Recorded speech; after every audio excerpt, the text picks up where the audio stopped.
تېره اونۍ لمن کې 19 تنه غله نیول سوي. د اطلاعات او فرهنګ رئیس حافظ عبدالباري راشد رسنیو ته وویل چې تېره اونۍ د مرکز لښکرګاه په ګډون د هلمند په باباجي، نهر سراج، مرجع، ګرشک او موسی کلا ولسوالیو کې د 14 پیښو په تړاو 19 تنه نیول سوي دي چې عدلیه او قضایي ارګانونو ته سپارل سوي دي.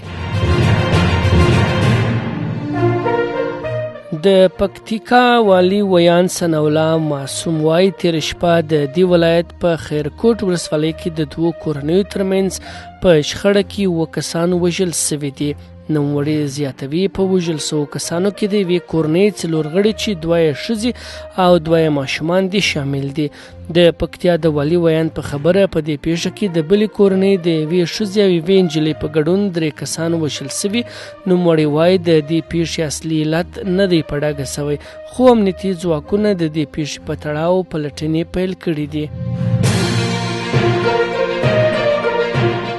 د چارو ادارې عمومي ریاست پر ټویټر لیکي د کابینې په ناسته کې پریکړه شوې چې د غوایي میاشتې شلمه په کلیزه کې د صادراتو ملي ورځې په نوم ونوموي او په دې ورځ ملي برنامې جوړې سي. د دې ریاست د معلوماتو له مخې دغه وړاندیز د صنعت او سوداګرۍ وزارت له لوري سوی. د استخباراتو عمومي ریاست پر ټویټر د یوه ویډیو په خپرولو سره لیکي په کابل ښار کې د انسان تښتونکو یوه 6 کسیزه ډله نیولې ده. یاد ریاست زیاتوي د دې ډلې د کابل ښار له 9 امنیتي او اړوند سیمو څخه یو ماشوم تښتولی و او د خلاصون په بدل کې له کورنۍ د پیسو غوښتنه کړې وه. د دې ریاست په وینا انسان تښتونکو د سید حبیب شاه زوی سید اکرام په بې رحمانه ډول وژلی دی.